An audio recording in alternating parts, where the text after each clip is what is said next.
Your home is your most valuable asset. Hopefully, you're aware of that. If not, then this is the place to be. It's important to know everything you can to protect your home and your family at times.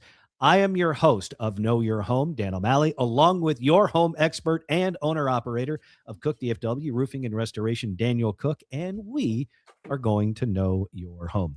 On today's very special edition of Know Your Home, we're going to learn a lot more about heating, ventilation, and air conditioning, typically going by the initials HVAC. And if we're being honest, HVAC is not essential for your home, technically speaking. It is, however, essential if you want to be comfy inside your home. I don't think that's a controversial hot take, Daniel, but would you offer anything different? I'm going to tell you, if you live in Texas area, you're going to have AC for sure. Now, I do know some homes that are not very well AC'd or heated at all, and people, unfortunately, they live those in those homes, but they are becoming acclimated of what they need to do to continue to live on those homes. But if you want to be comfortable and have a nice home, you would definitely need to keep a maintained heater and AC system in your home. Yeah. So, Daniel, as a home expert, if you could offer one piece of advice to a homeowner about their HVAC system, what would that be? Maintenance. You cannot neglect it. You got to keep it maintained and looked at annually, and they even say semi-annually, because you need to maintain both the heater function and the AC function, and they totally work differently. So maintenance. Maintenance is number one. Well, we want to dive deeper inside your HVAC system. And in order for us to do that, well, we've invited Trevor Jeffers to join us. Trevor is the owner of Freedom First Heating and Air based in McKinney, Texas. Trevor, thanks for being here on Know Your Home. Yeah, appreciate you having me. Okay, so you have been in the HVAC business for how long? Going about 12 years. I would like to ask you the question I also asked Daniel, which is, you just met a homeowner. What's the one piece of advice you would give them about their HVAC system? Pay more attention to it more than anything. Just most people just call when it breaks, and that's when stuff typically gets worse than it should. So, if I may be so bold, besides blowing up, what are some of the signs that I might need a new HVAC system or at least a repair? Depending on the time of year, like we're in Texas, so summertime, if you notice it's running longer than it should, if the thermostat's not where it should be set at, that's usually a sign that you could have some issues. In the wintertime, same thing. It's either going to work or it's not. Is it sort of just like you said, paying attention if there's somehow something slightly different than normal with your system, like somehow the house just doesn't feel as cool as it used to, or like you said, my wife has noticed this with our system at times before I've noticed it. It's running a little bit louder than usual. Yeah, for sure. I mean, the homeowners, we can't be in their home all the time, so it helps for them to pay attention to the point where they're going to notice it before anybody else. Yeah, noises, whether it's cool, whether it's hot, that all kind of goes in the same direction. I know a lot of people are very cautious when it comes to home contractors in general, but the HVAC industry seems to take, no pun intended, a lot of heat on that front as far as customer skepticism. So what's a sign, or a couple of signs? What's a sign of a good HVAC contractor? Somebody who doesn't overwhelm you. I mean, as a contractor, you're going to know more about what you're there to do than the homeowner typically. And it helps for you to not bury them in the technical side of it more so than anything.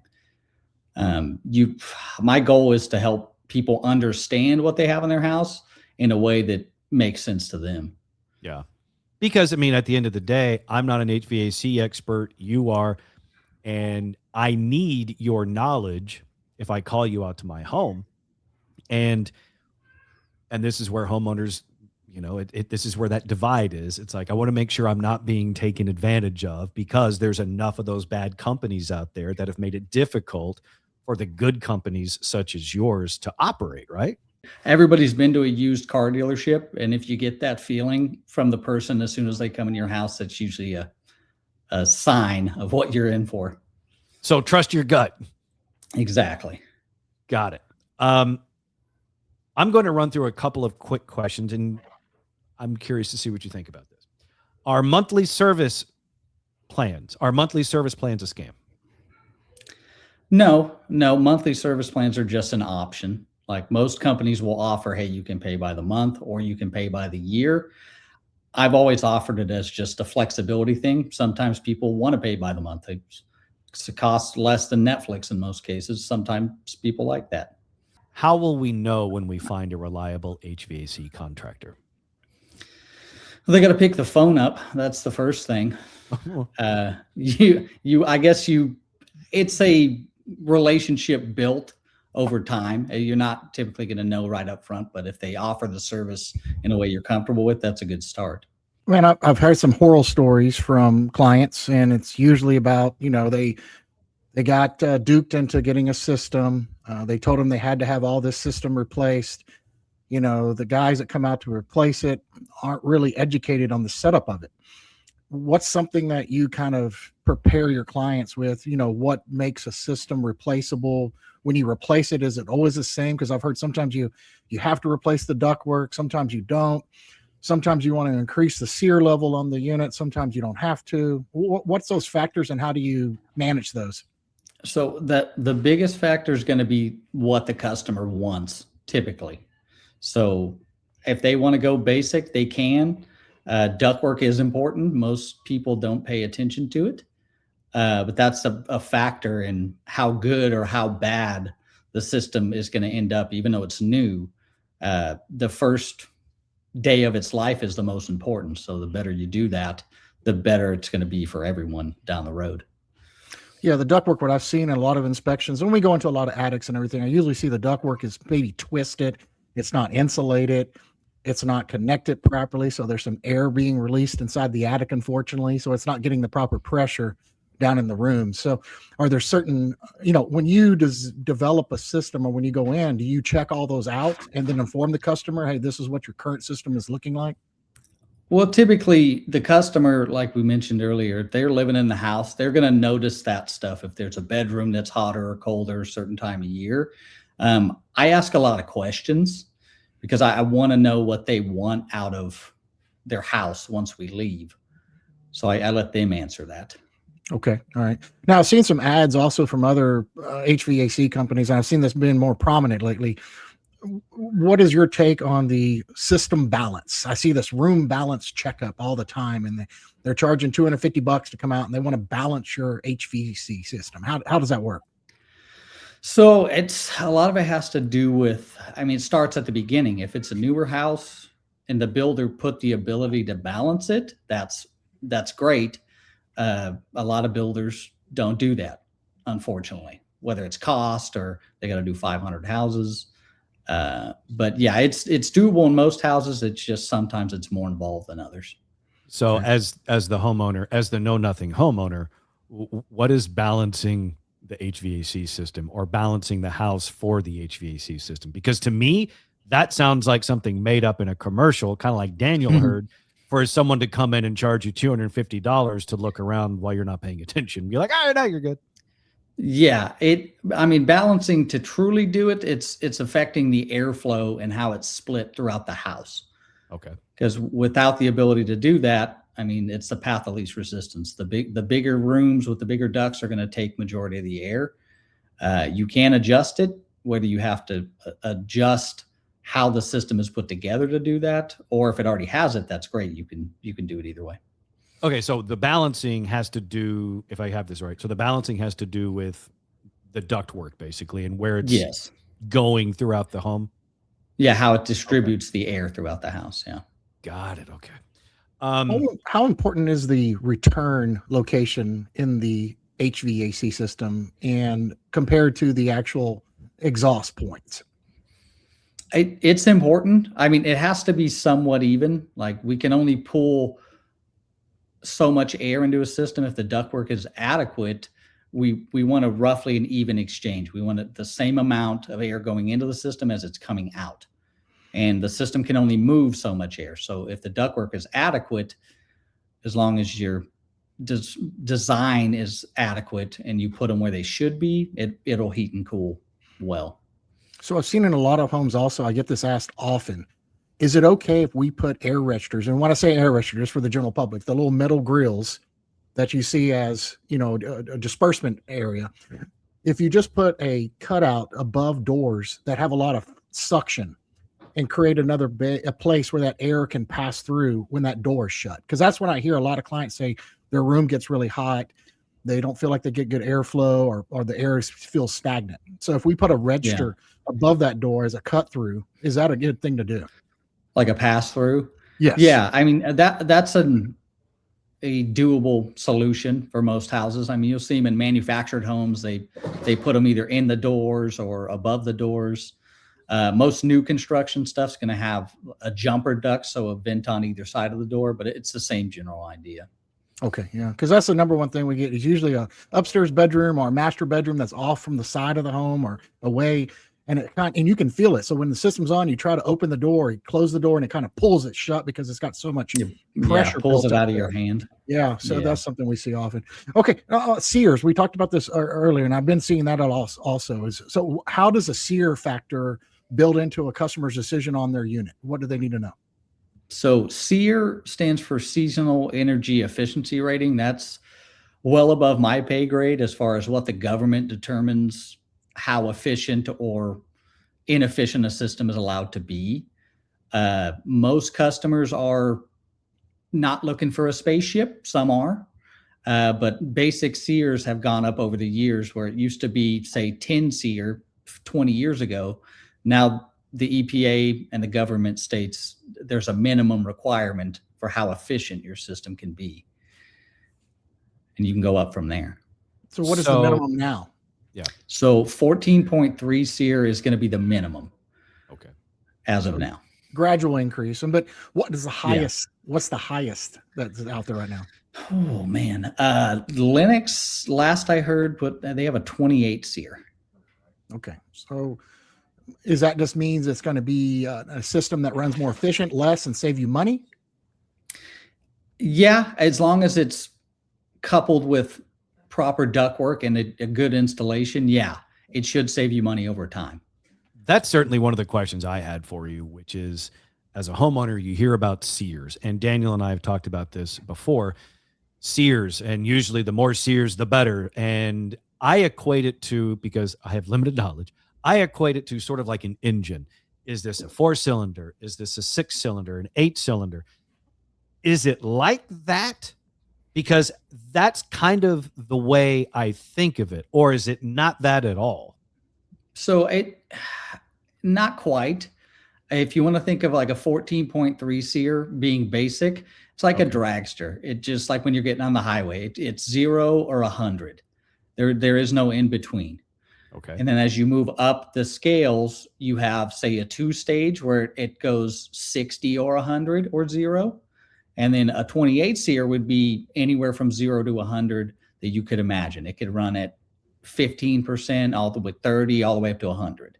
Okay, so the SEER has nothing to do with the power of the system. It just has to do with the efficiency of it? Efficiency, yeah. It's completely to do with the efficiency. Okay, so the higher the SEER, higher the efficiency. Therefore, in theory, the higher the SEER number, the more efficient the system is. Correct. Okay. So Dan, I learned something today. Yay. So Dan, kind of think of it like this. It's like a governor. You don't need 100 miles an hour every time you turn your AC system on. Sometimes you only need 25% or 30%. When you have those higher SEERs, that system is so smart and intelligent, it doesn't have to run full capacity on that system. So it doesn't draw it down as much, doesn't cost as much power, doesn't have to activate all the, dampeners and all the system all the way, because it's only sensing it what it actually needs to feed that demand at the time. Got it. And you mentioned earlier, Trevor, a basic system versus a more advanced system. I mean, how big of a difference are we talking about, like, when it comes to what is considered a basic system versus an advanced? What are the advantages of an advanced, and what do you actually get with, just a basic system? So a basic system's going to heat and cool when it needs to. Mhm. And a more advanced system, it's going to do the same thing. It's just much more efficient in doing it. Okay. And do you change out the tonnage that a system has, as the system or as the house ages? Is that something you should do, or is that not something you should do? So any contractor should be doing what's called a heat load on the house. So they actually have to calculate what the required amount of cooling is for that house. And it changes. Like you said, an older house may require something much different than, say, a house that's 2 years old or a new construction home. So like when TXU or Atmos here in Texas comes out and says, hey, we recommend everyone set your thermostats to 78. And Texas collectively laughs in the face at that because we're all like, I don't want to sweat inside my house. Is there a number that's supposed to be the sweet spot, or does it really just depend on the home? It's personal preference, not so much the home, more so the homeowner. Everybody's going to be comfortable at different levels. Yeah. Carrie's 67. I don't If care. you ask my wife, they it's say. 65. Yeah. Carrie's not going to do that. No. I know we're running out of time. I'm just trying to think of some really good homeowner things that would really help the homeowner, because that's what we really want to do here. So the last couple of questions I have are more about, what can the homeowner do? What's one or two things that you would say every homeowner, if they do these one or two things, they could extend their unit life by at least 2 or 3 or 4 years, basically? Sure. So you mentioned one back in the beginning, maintenance. So most people don't do it, and they call when it breaks. If it's a person where they're not willing to do the maintenance, they need to change their filters. The filter's the first line of defense. It's the first thing the homeowner actually has access to make a difference in the system's life, is changing their filters. And if they are willing to do regular maintenance, that's great. They have people like myself. There's thousands of contractors just in the Metroplex in Dallas. But filters is a good starting point. And then, just having them checked regularly, like you mentioned earlier. How often should we be replacing those filters?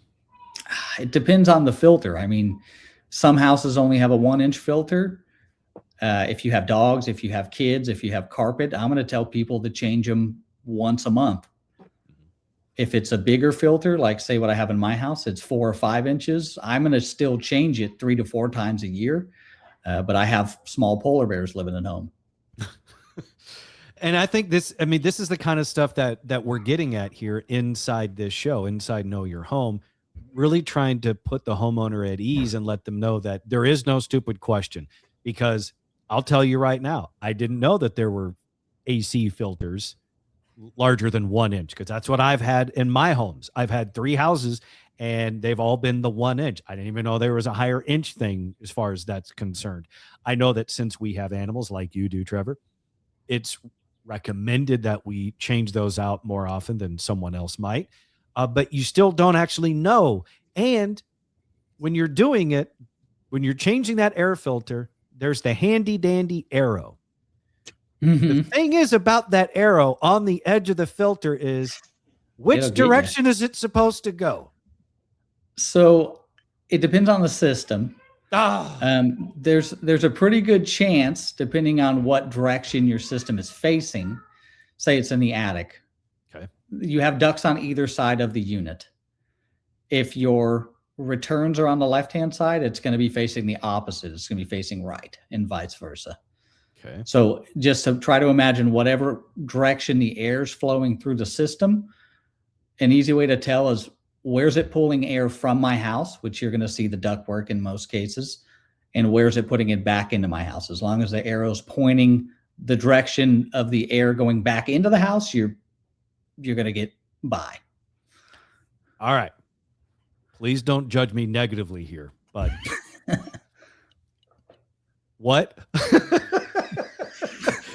And what I mean by that is, I'm thinking back to my home in Carrollton when, just like you said, the system was in the attic.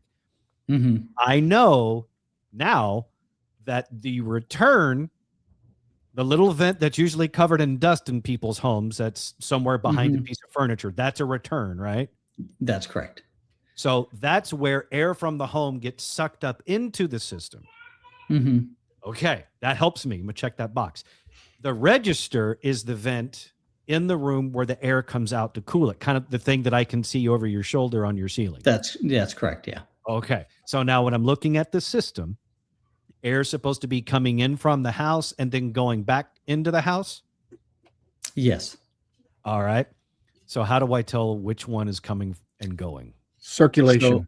So the easy way to, like you mentioned earlier, a return, a good way to think about it is the return is returning the air to the system. The other side of the system is called the supply.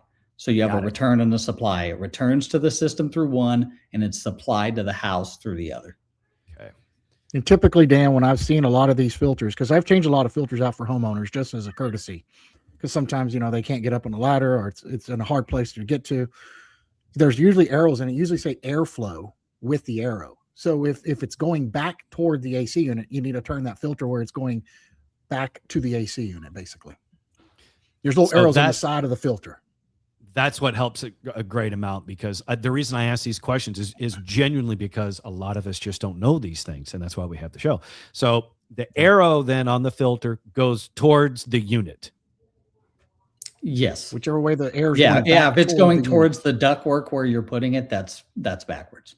All right, Right. I'm Daniel. Stop saying that, because I'm going to give you a peek inside. I'm going to give you a peek inside my brain. Okay, you say you want the arrow to go towards the airflow, but in my house, there's air moving outside of the unit, and I know that the unit itself produces air.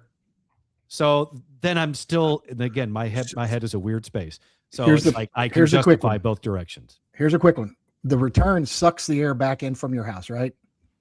Okay. So sucking it up back toward the big grill.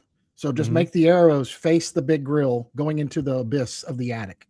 The arrows want to face the attic majority of the time, because your AC is going into the attic. So that air is going back into the return. So the arrows have to go not down, but go back up. Okay, see what you did there. It was sort of like explaining time travel. You just said back to the return, like Doc Brown's going to show up. It was 88 miles an hour. Yeah, 88 miles an hour in my attic, in my return system. Hey, but the good thing about it, that's why we have these shows. And so the homeowner, if they want some more questions or if they want some more answers about things that are typical for their home and they just need help, then they can contact us. They can contact Trevor. That's the whole reason for this, is because there's so much information. We can't cram that much information in 25 minutes. We just can't. I mean, Right. so a homeowner really needs to educate themselves, but they also need to know who to contact. So, Trevor, one last question. I see a lot of this comes up a lot too. MERV settings on air filters. How does that work? Does a client need to have a 30 MERV or 25 MERV versus an 8 MERV filter? What is that going to help? So it's situational. So the more efficient filters, they cost more, but the only difference between the super fancy filter and the basic filter is the amount of surface area that's on the filter. So the pleats, the actual ribs in the filter, you're going to have more in a more efficient filter, which means it's going to catch more particles quicker, which is great. But the problem is nobody changes them often enough. Okay. So they're throwing it up there and then changing it twice a year and wonder why their system sounds like it's taken off from DFW Airport. All right. One last thing. We've talked about changing air filters, and I don't think the average person understands. What does that cause if a person doesn't change their air filter? So it can cause air conditioning issues and it can cause heating issues. The heater has temperature safeties in it. The air has to move at a rate at which it's not going to trip the safeties. And if the filter gets too dirty, it'll run and then shut off, and they'll wonder why it's blowing cool air in the house when it's trying to cool itself back down to function. Okay, so in layman's terms, go ahead. Sorry. Yeah. In air conditioning mode, I mean, you can freeze your system solid if you have a dirty enough filter. So in basic terms, layman terms, it clogs the system. It does not have the proper amount of airflow circulating through the system. Yeah, it's restriction. Okay. Yeah, because that's the number one thing is like, well, what's the big deal with the filter? I don't. It puts a little dust in the system. I'm like, no, no, no, no. You don't understand. It's air. It circulates. That's how your AC works. And I think people just don't have that thought process of, oh, that's why that's there. And I have that issue in my home with my air conditioning system, where if we run it too low, and it might be some situational conditions at play here, but if we run it too low, the system will freeze, and you'll have ice up inside that system around the coil, despite changing out those air filters, which is probably a sign of larger issues. It's usually low refrigerant. Correct me if I'm wrong, Trevor. It could be, but chances are if it keeps up pretty well without you turning it too low, it's probably just your filter. Got it. It's time for a maintenance checkup there, Dan. Well, joke's on you. One of my tenants is an HVAC guy. Except the last time he was here knocking the ice out of my system, he kept saying gross. Oh, nice. All right. We have 2 cats and a dog. So Trevor, I know just personally, he does a lot of my business with me and my clients. Okay. So we do a lot of insurance repairs. That means, exterior cages, fan guards, a lot of combing and straightening on condenser fins. Sometimes we have the clients that I'll ask them to do some maintenance while they're there because they already got an HVAC tech there, and that it just gives them an easy avenue of getting something else done. So personally, we use Trevor quite often. He's always been very cordial. He's always been very educational. He really tries to figure out the problems that the client have and tries to give them the best solution. So personally, we've used him. We've had very good success with him. We will continue to use him. Trevor, is there the best way that people need to contact you if they have questions or if they want you to have a consultation or something like that? So I would say Google. Everybody knows what Google is. We got office phone number on Google. We got Facebook and Instagram, but Google's usually the best way to find us. And then the full name, how's your Google listing say? So it's Freedom First Heating and Air, and it's in McKinney, Texas. Okay. And then you mentioned something earlier too. So somebody does call. What's your office hours? When do you take calls? So Monday through Sunday, 8 to 5. I try to stay open all the time because air conditioning doesn't care if it's Saturday or not. No, it does not. Some of the worst times that my AC's broke has been at like about 7:30 in the evening, and it's not cooling down now after the western sun is setting and everything. And so now the home just gets all that stagnant air. And then my wife starts going, "We're going to a hotel right now." I'm like, "Yes, honey, whatever you say." You say, "Yes, ma'am." That's right. Mm-hmm. So, and then you call Trevor on the way. Right. "Hey, Trevor, here's the key code to my door. Just go fix it. I'll see you tomorrow." Yeah. Okay, great. So you have an answering service, or you personally answer? I just want to make sure, clients know what to expect. Yeah, we have an answering service. I have an office manager that answers the phone. If you want to call her an answering service, I don't know if that's offensive. I'd call her an office manager if I were you. She's an office manager. Yeah, her name's Gina. Okay. All right. But she doesn't work 7 days a week. You have something else. No. If it's the weekends, people are stuck dealing with me. Okay, that's awesome. Hey, that's better than a lot. That's hats off to you, Trevor. I mean, heck yeah. I mean, there's not many times you can find an owner answering the phone on Saturdays and Sundays. So no, I still like going in the field. I'm a glutton for punishment. Yeah, you put the operator into HVAC operating. That's terrible. I'm sorry. That's awesome. Trevor, thank you so much for joining us here on Know Your Home. You've done a lot, not only for me. You continue to do great work with and for Daniel. So we appreciate you taking the time out of your busy schedule to help us help people in their home. So thank you, man. Appreciate it. Yeah, not a problem. I appreciate it. I also appreciate the fact that Trevor didn't laugh at me. I was. I know you were. And look, I shouldn't do that. I shouldn't. No, it's okay. We have to have a little bit of fun on this show. I have a great sense of humor when it comes to myself. I will absolutely own my ignorance. I don't know really anything when it comes to HVAC. I had written down in my notes to ask Trevor, the HVAC expert, what's a register and what's a return. See, even then I'd look down at my notes because I really don't know how that system works or the airflow. All I know is typically is it cold enough, and I know where the air is supposed to come out. That's about it. And I made fun of myself a little bit there with him, but it is true. Like when I look at my system, if I think too hard, I don't know which way the arrow's supposed to go, but it's supposed to go towards the unit. And once I learned that, I was like, okay, it's kind of like righty tighty, lefty loosey. Now I'm good. But if no one shows you this stuff, you don't know. Yeah, no, it's very classic. I mean, again, when we started the show, it's talking about the average homeowner that may not ever change an AC filter. They may have grown up in their parents' house.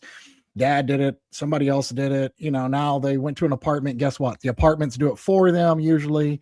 Yep. Now they've saved up all this money and they bought this beautiful home and they jump into it. And what's the last thing you're going to think about as a homeowner? You're trying to buy decorations. You're trying to buy furniture. You're trying to set your kids' rooms up. You're trying to get the cribs put together. You start going through the holidays. 9 months, 12 months later on, nobody's ever changed that air filter, right?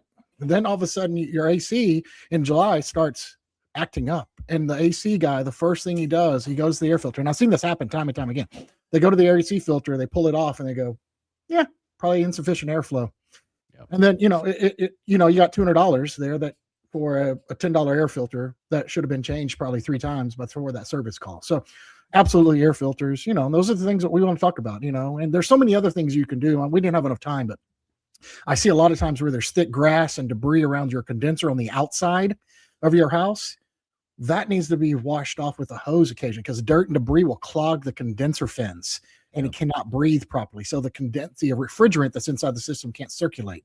I see that all the time, big old grass piles and bushes trying to become cosmetically, pretty, but then that clogs the airflow across those fins. And so you don't have that.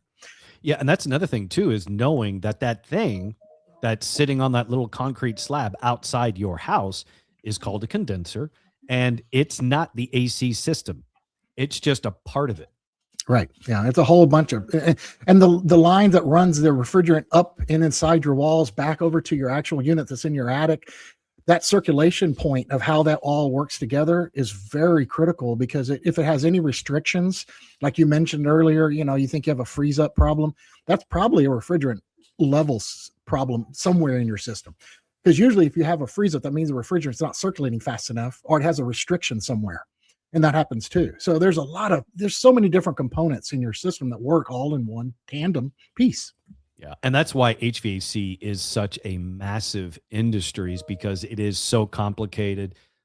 And as a homeowner, odds are you don't know much about it. So being able to have this resource to learn a little bit more, even the stuff that you might feel embarrassed to ask the expert about, don't feel embarrassed to ask that technician when they come to your home to show you how to change the filter. It's the same thing if you call the fire department to help you with a smoke detector. That's kind of their gig. They're happy to come help you do it. They would rather come help you fix that smoke detector. The HVAC guy would rather come show you how to replace the air filter than see you on one of the worst days of your life. There's been a fire and you didn't know it, or your AC system has blown up at the worst possible time when it could have been a simple fix on the front end. Yeah. One last thing, Dan. We say this all the time. Make sure you have your contractors that you know, trust, and want to use on speed dial. If Trevor is going to be your guy, great. If someone else you've already got, but you need to have somebody on speed dial for HVAC as you as a homeowner. So make sure you have somebody, and I highly urge everybody, look at your maintenance programs, see what they are. Like you said, cheaper than Netflix. You can, some of these companies charge you, $24.95 a month. That gives you priority service. That gives you service call priority as far as when you call in, it bumps your head. It gives you where they change out and change your air filter at least once every 6 months. They come out and they maintain the system to make it where it stays more efficient. So on top of the two things. And you're paying someone that's an expert at it to be the expert for that thing in your home. That way you don't have to think about it and you don't have to pretend to be the expert that you're not. Just let them do their job and you'll be much happier as a homeowner for it. If you have found this valuable, we invite you to like and subscribe so you can know your home. And if you're in the North Texas area and would like to schedule a consultation air conditioning lesson from Trevor, you can do that when you search for Freedom First Heating and Air. And If you would like to schedule a free roof inspection and property review, courtesy of Cook DFW Roofing and Restoration with Mr. Daniel Cook right there, call 833-COOK-DFW or go to that website, cookdfw.com. We will see you next time right here inside Know Your Home.